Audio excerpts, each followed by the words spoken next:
Welcome to the Hillsdale College Online Courses Podcast. I'm Jeremiah Regan. And I'm Juan, and we are back with American Foreign Policy, Lecture Number 2, Wars of the Early Republic. Americans had to figure out how they were going to protect their own lives, liberty, and property using their military. And there were some fits and starts. The Great Lakes forts that were supposed to be vacated by the British after the Treaty of Paris, which ended the American Revolution, were not vacated. There were threats from hostile Indians and other European powers. And in this lecture, Professor Anton explains how American foreign policy and its ability to actually do it by means of diplomacy, the Army, and the Navy developed and matured, and we became a real nation. This is really exemplified by the publication of the Monroe Doctrine, which proclaimed America's view that it would not interfere with European colonies, and in exchange, Europe would not install any new colonies in North America. Yeah, remember during this time in history, this is when America is really starting to form as a nation and starting to make decisions on how it's going to deal with other nations, especially those European nations. So that's when the Monroe Doctrine and things like that become really important for the future of the nation and how we behave internationally. If you'd like to read the Monroe Doctrine, we have posted it on our website along with this lecture. We've done that with all of the primary sources that Professor Anton references. So for Lecture 2, that includes John Quincy Adams' Independence Day Address, George Washington's Proclamation of Neutrality. We reference the Farewell Address in Lecture 1. Those are all posted along with the American Foreign Policy course on hillsdale.edu/course. That's hillsdale.edu/course. Enroll in the course to access all of these primary documents. Now let's turn to Professor Anton in Lecture 2 of American Foreign Policy, Wars of the Early Republic. We talked in the last lecture about the founders' principles that they derived from the laws of nature and of nature's God, how they set them forth in various documents, how they interpreted them, what they thought they meant, and we started to get a little bit into how they practiced them. But in this lecture, we're going to talk a lot more about the practice of American foreign policy, basically from the Revolution through the 19th century, in a period during which I would argue their practice was consistent and consistent with those original principles. Now, the first thing we have to understand is the particular situation at the time of the founding. America was a weak country. It was a small country. Or really, the situation was more complicated than that. It was a big geographic country with a small population. We remember the 13 colonies, of course. Just those colonies alone were far more extensive territorially than, say, Britain, France, or Spain, the three great powers that the founders had to contend with at the time.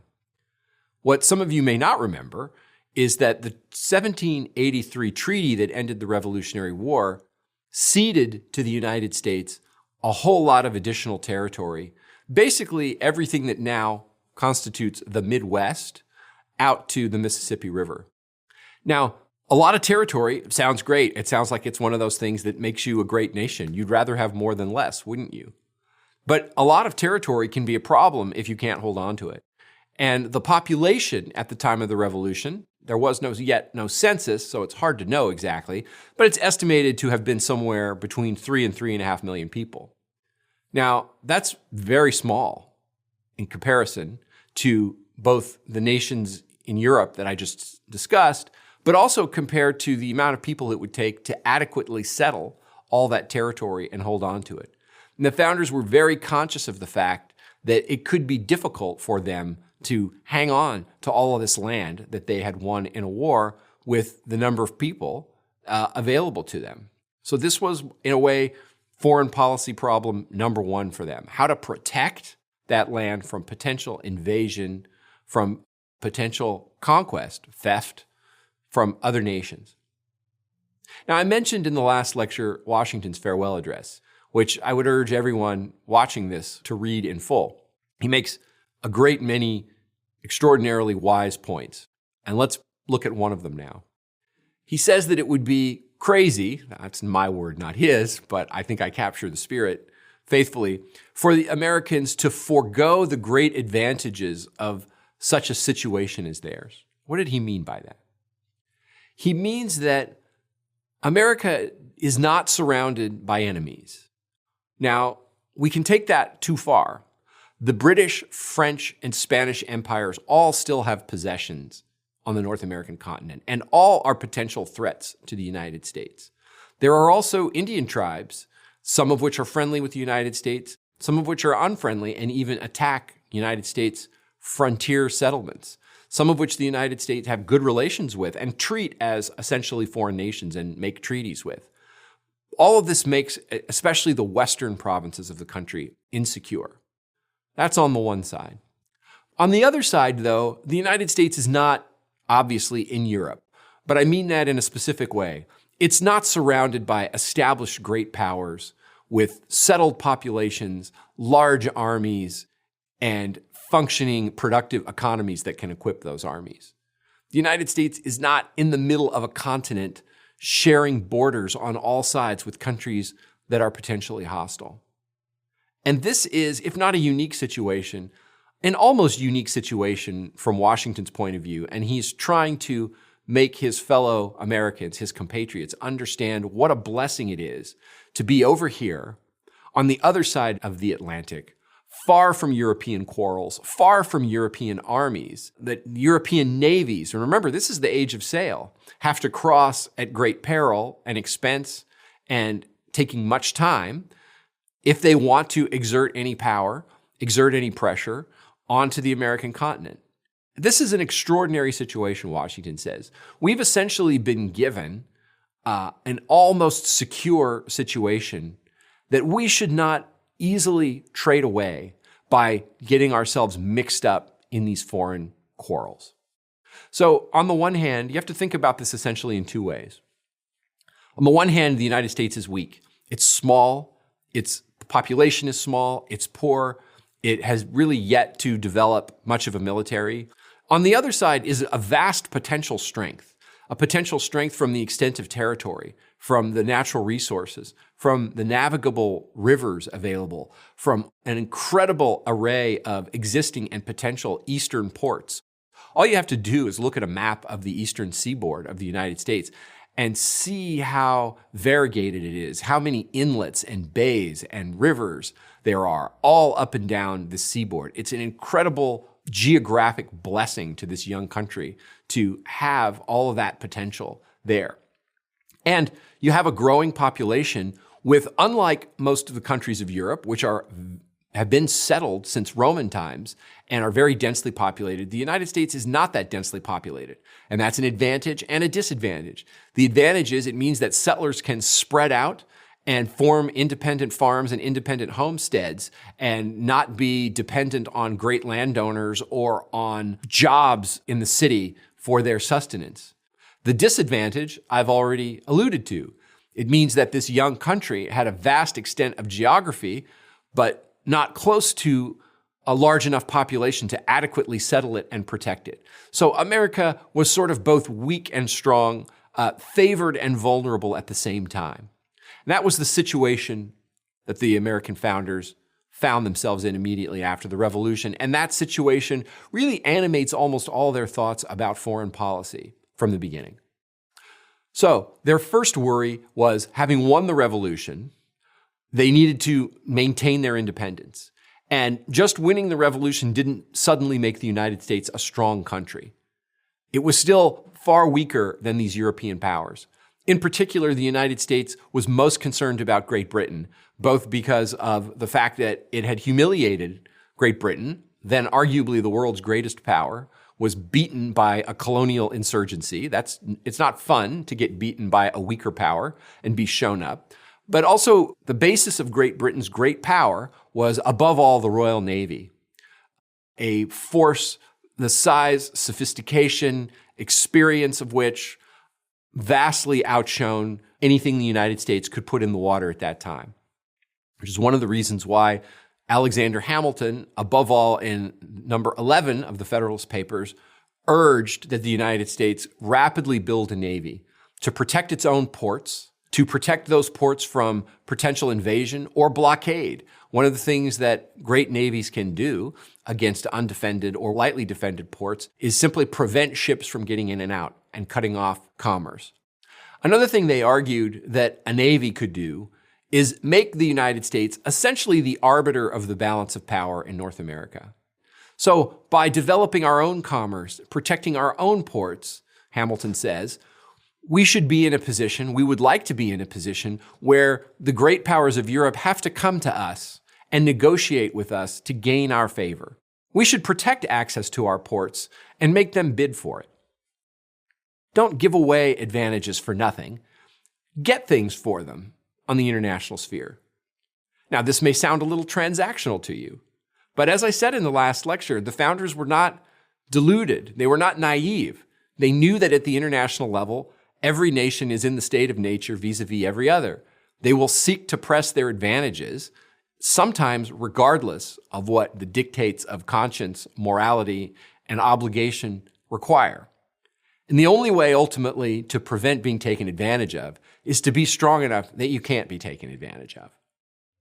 Really, the first tasks of the young country internationally, obviously the most important domestically, was cleaning up the messy finances left over from the Revolution, which was Alexander Hamilton's task number one as America's first Treasury Secretary. But he also set about to raise the necessary funds for an army and especially a navy. Now, the United States was founded in opposition to standing armies, as we know. This is one of the grievances listed against King George III in the Declaration of Independence. So the United States, from its earliest days, always preferred citizen, local, or state-controlled militias to defend the western frontier in particular. Militias that could be called up as necessary by the federal government, but with that word necessary being defined as narrowly as possible. Meanwhile, there began a rapid buildup of the Navy to do exactly what Alexander Hamilton said it ought to do: defend and protect all of those eastern seaboard ports, protect commerce. Remember, there's a lot of seaborne commerce going on between the states, up and down the eastern seaboard, from the southern states to the mid-Atlantic to the northern states and back down, all of which in principle is at least subject to high seas depredation by hostile navies, which in fact does happen eventually and leads in part to the outbreak of the War of 1812, which I'll get to in a moment. The first great crisis, or at any rate, controversy of American foreign policy, is what to do about the French Revolution. Now, as you may remember, but I will sneak the dates in here anyway to give a little refresher, the Revolutionary War is over in 1783. The Constitution was drafted in 1787 and ratified in 1788, which is also the year of the first American presidential election. And in 1789, the year George Washington took office as the first president, a Paris mob, or justified outraged protesters, depending on your point of view, stormed a hated prison in Paris called the Bastille, touching off the French Revolution, whose effects were long-lasting.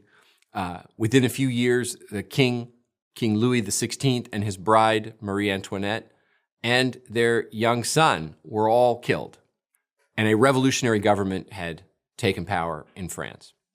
Now, the reason this was controversial was really twofold. The first is more philosophic. That is to say, there was a dispute among the founders, or the entire population of America at the time, which went something like this.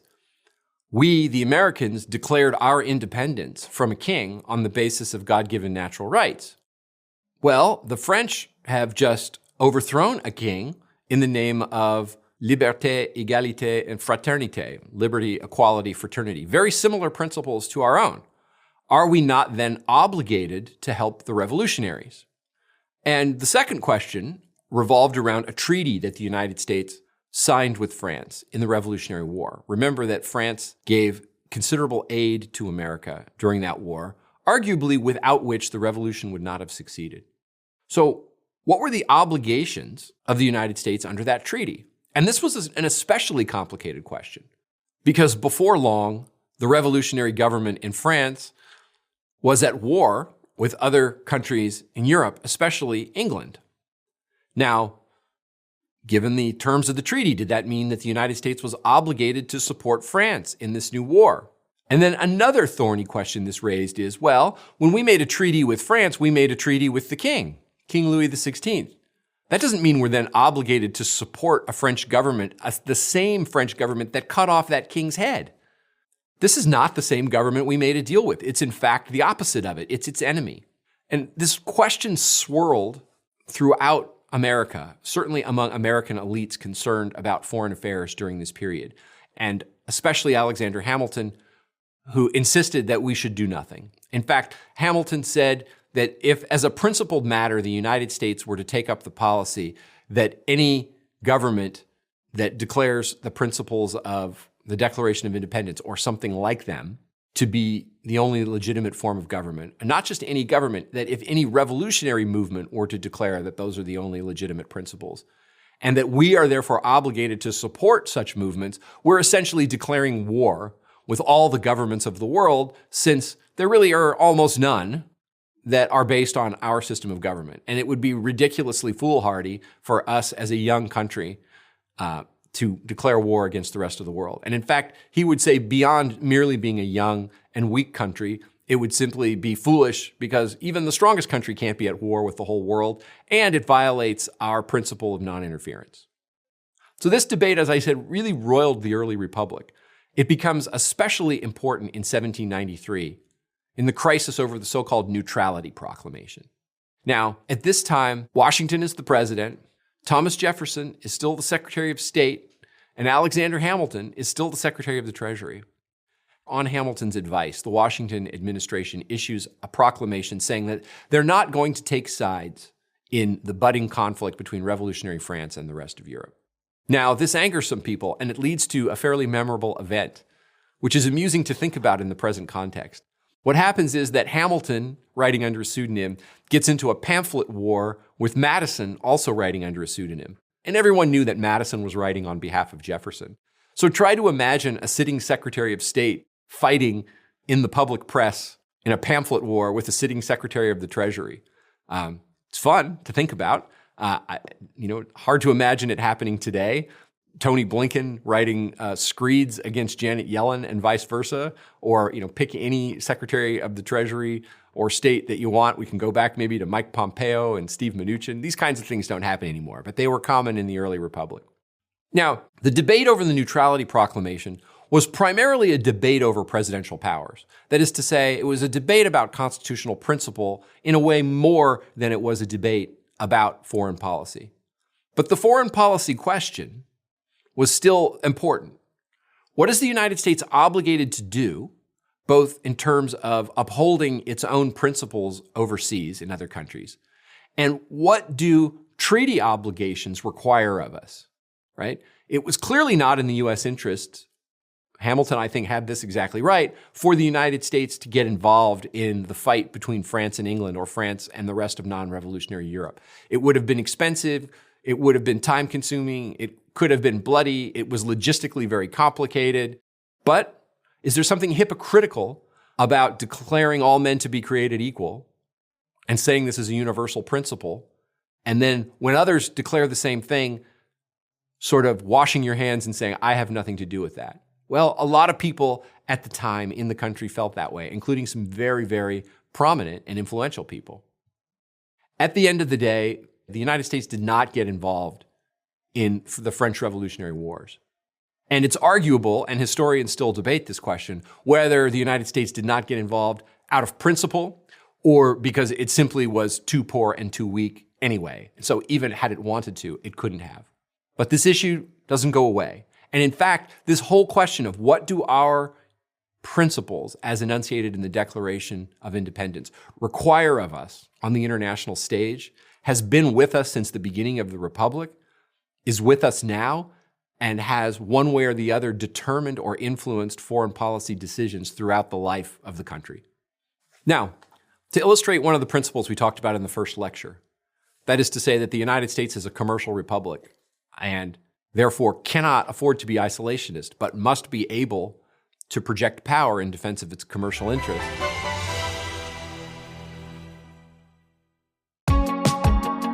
This show is a part of the Hillsdale College Podcast Network.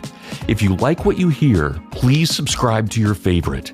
You'll get brand new episodes of all your favorite shows sent right to your device, and you'll help us know that you're out there listening.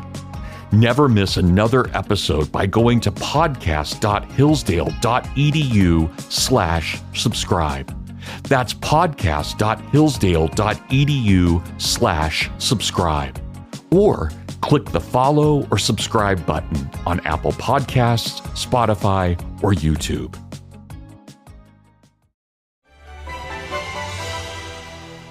We could take a brief look at essentially the first use of or projection of American power overseas, and that's Jefferson's war against the Barbary pirates. So Thomas Jefferson is the president, the early 19th century, and American shipping is being seized, captured by pirates. So not only are American merchants losing their goods, ship owners losing their ships, but American sailors are losing their lives and their liberty. Now, this is happening very far from American shores, from American borders. America is under no threat from the Barbary pirates in the sense that there's no prospect of the Barbary pirates to cross the Atlantic and sail into the Chesapeake. But American interests, American goods, American citizens are at risk. And Thomas Jefferson proved himself willing to use force to protect those interests abroad. So again, this is not a question of isolationism. It's yet another piece of evidence that the founders were far from isolationists. They were willing to send the U.S. Navy across the Atlantic. Another issue we have to talk about in terms of American foreign policy is the Louisiana Purchase. And this is another one, like the Neutrality Proclamation, where the line between what counts as foreign policy and domestic policy gets very blurry. Because what the Louisiana Purchase did, of course, is vastly expand the territory of the United States. But it was a purchase from a foreign power, from revolutionary France. At this point, Napoleon Bonaparte is in charge in France, and he is completely focused on the various wars and campaigns that he's fighting in Europe. And he finds this large French possession in the heart of North America, which constituted much more than the present-day state of Louisiana. He finds that a burden. He doesn't want it, he can't govern it, he can't defend it, and he also needs to raise some money, so he offers to sell it. Jefferson rather eagerly buys it, raising an important question of whether he had the power to buy it. Now, these days, I know most of my viewers here will say, well, why would that even be a question? Well, in those days, those more innocent times, or one may say more scrupulous times, people took the Constitution extremely seriously. And so they read Article 2, the article of the Constitution that enumerates the powers of the presidency, very carefully. And they did not believe that Jefferson had the power to make this purchase, that if such a purchase were to be made, only Congress could allocate and appropriate the money. Jefferson himself, interestingly, in a later letter to a citizen, back in those days, presidents used to write to citizens. I assume it happens occasionally now, but it was a more frequent occurrence then. And he acknowledges that what he did may have been extra or even unconstitutional. But he says that as a statesman, it would have been an act of gross malpractice for him to forego this purchase. What the Mississippi River is to North America, it's almost unlike any other geographic feature in any other part of the world. There are only a handful of rivers that compare in terms of length and in terms of the amount of water they carry and so on. No other river really compares in terms of the tributaries that funnel into it. So that if you think of the Mississippi down the center, almost the center of North America as a superhighway, it's then fed by dozens of other superhighways, which put vast amounts of North America in reach of this superhighway, making transportation all that much easier. The idea, the possibility of controlling both sides of that river is too great an opportunity for the young country to pass up. And this is where the foreign aspect of it comes in. Being able to control both sides of it means you're essentially able now to protect the eastern third of the United States much more adequately, efficiently, and strongly via this geographic benefit than you are if you only have one side. So not only does he, with the Louisiana Purchase, control both sides of the river, he controls western lands out hundreds and to some extent even more than 1,000 miles west of the river. This makes the geographic situation of the United States, which George Washington had already urged his countrymen all the way back in 1796, he had already said that we have this unique and extraordinary geographical situation that we should never, ever squander for any reason. The Louisiana Purchase makes that geographical situation all the more, if not impregnable, much more defensible, much more secure, harder to attack, much more beneficial for the American people. So Jefferson takes what even he admits is an action of questionable constitutionality, does what he thinks any statesman in his position would have no choice but to do. In fact, he all but says he would be condemned by history for malpractice if he didn't make this purchase. And then he says that he intends to work with Congress to make it constitutional after the fact. Now, I don't know about you, I occasionally, more than occasionally, sadly, see the government do extra or unconstitutional things, and I never hear anyone worry about constitutionalizing it after the fact. So it's sort of uplifting to look back to those times when our leaders were still scrupulous and mindful of such considerations. The next great foreign policy crisis worth talking about is the War of 1812. The British government, as we know, lost the Revolutionary War and signed a treaty. But there were elements in the British government that never got over it. And to some extent, there were people in the British government who thought that the United States was not legitimate, that by right, Americans were still British subjects and therefore subject to British law, including the British practice of impressment. What is impressment? Well, impressment is like being drafted except by force. So it is a sad fact that a very impressive organization, such as the Royal Navy, which I have the highest respect for, to be clear, often could not recruit enough sailors to man its ships.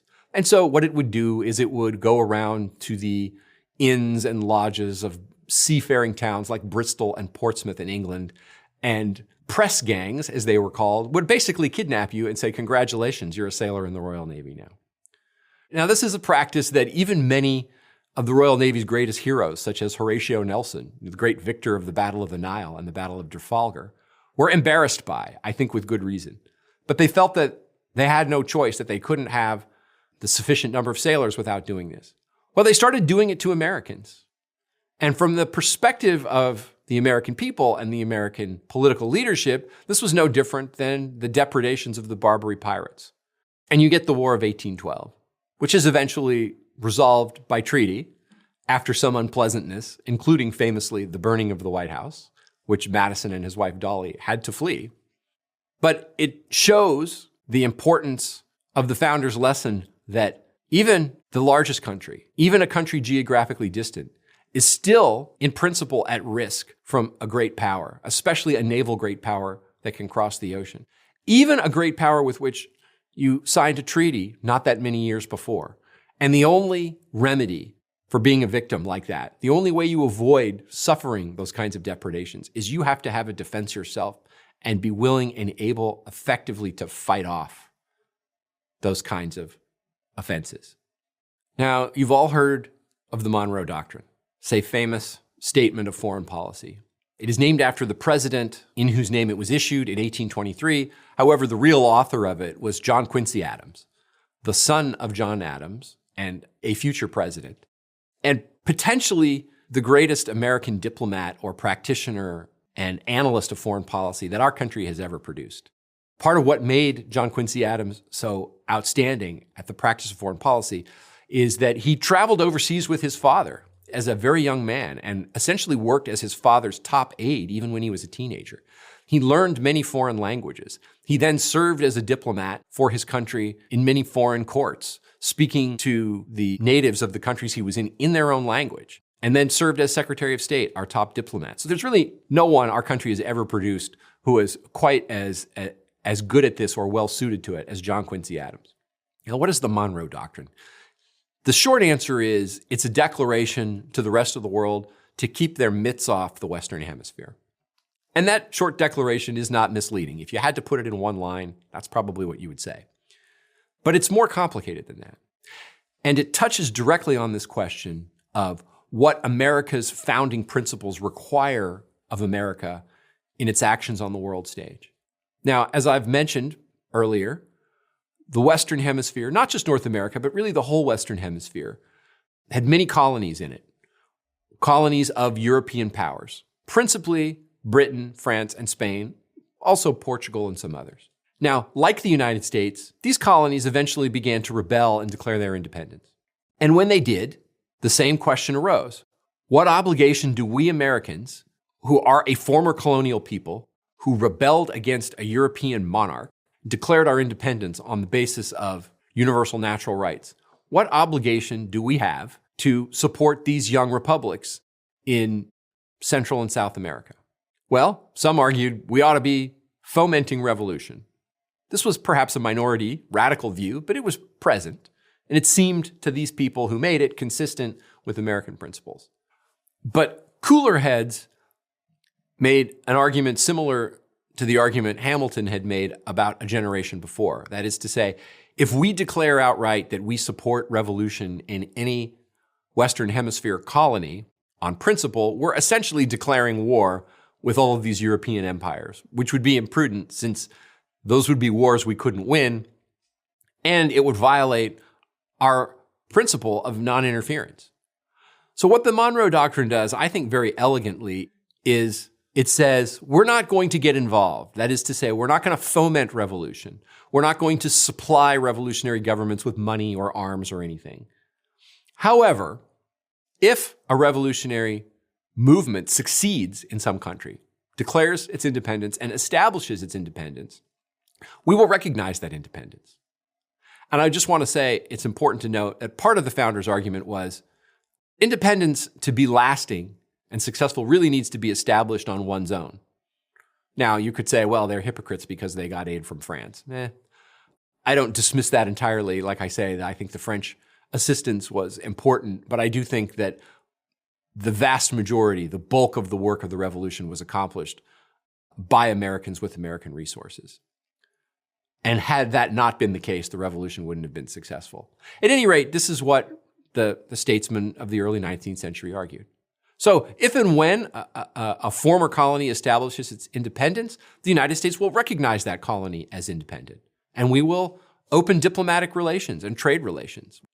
And the warning to the Europeans was as follows.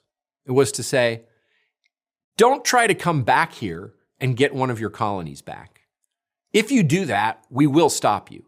We will prevent you from crossing the ocean and reversing the independence of a newly liberated former colony. And don't try to establish also any new colonies. We will let you keep what you have. We won't interfere with that. But we're not going to let you expand your holdings in the Western Hemisphere.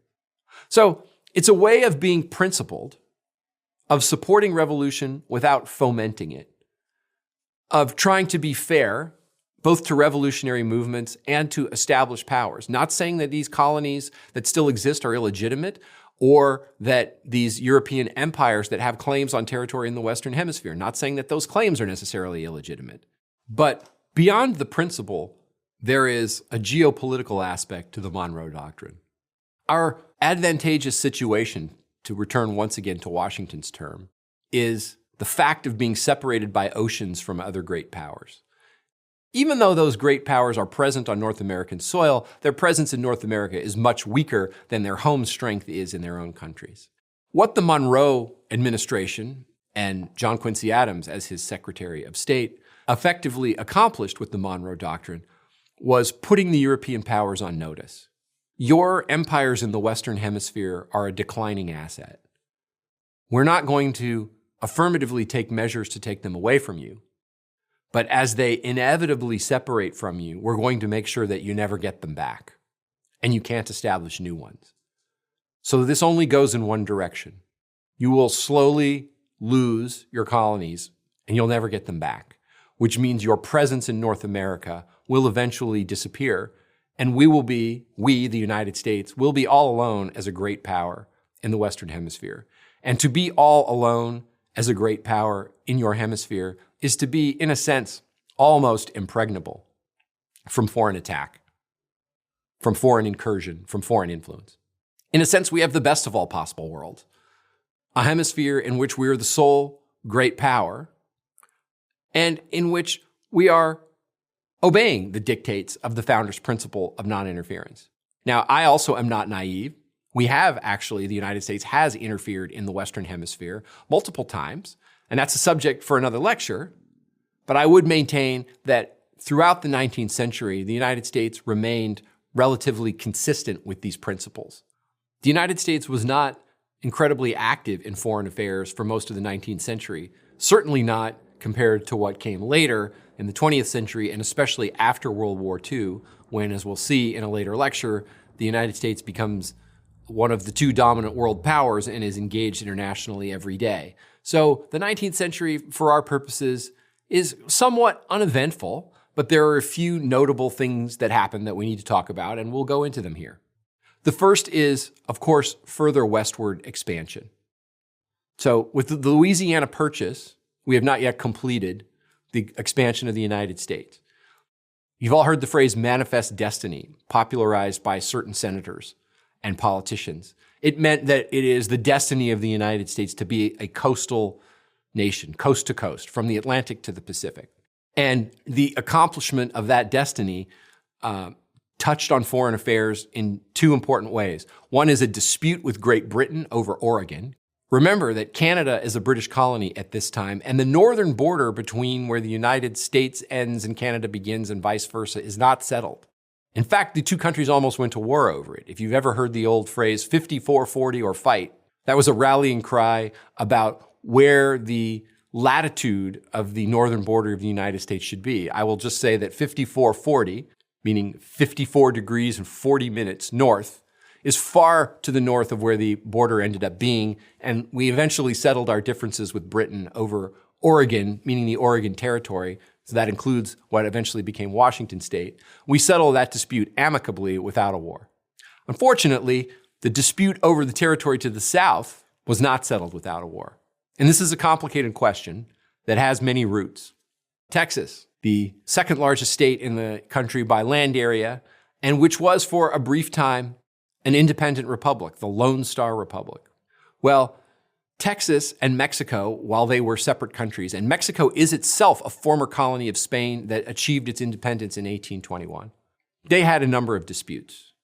Texas, fearing that it could not maintain its independence, or that it could better maintain its independence if it were part of the United States, applied to join the United States as a state after it had already established itself as the Lone Star Republic.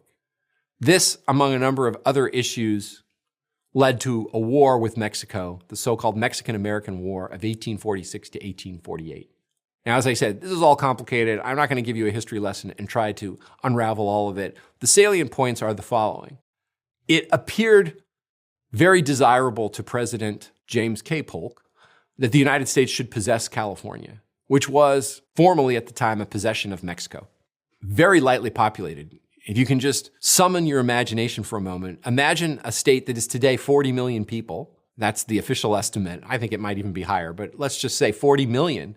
At that time had at most, 10,000 people living in it. And it probably was lower than that. And it was very hard to reach from Mexico, and so very lightly governed by the Mexico City government, which was far away. And the leading landowners and leading citizens of California were interested in becoming part of the United States, and in the middle of negotiations with the Polk administration when war with Mexico broke out. The upshot of that war is that the United States ends up acquiring from Mexico the Treaty of Guadalupe Hidalgo, what becomes the states of New Mexico, Arizona, California, and portions of some other states, thereby completing, in one interpretation, manifest destiny. There's probably maybe only two other topics that we need to go into, and the first is the Civil War. In the Civil War, obviously, the North fought the South, and each side, but especially the South, sought help from foreign powers. Now, why did the South need help from foreign powers? Well, because the South was the weaker party in that war. And it was also the far less industrialized party in that war, and so needed to import a great deal of war material just to fight the war. If I may cite a movie, but one very relevant, in an early scene in Gone with the Wind, before the Civil War breaks out, the gentlemen are having their brandy and cigars, and young Charles Hamilton, who eventually marries Scarlett O'Hara and then dies quickly thereafter, probably unrelated, but who knows, asserts that the South will of course win because the South is full of gentlemen and the Northerners are not gentlemen. And Rhett Butler points out that there's not a single cannon factory in the whole South. And Charles says to him contemptuously, "What difference does that make to a gentleman?" And Rhett says in reply, "I'm afraid it's going to make a great deal of difference to a great many gentlemen."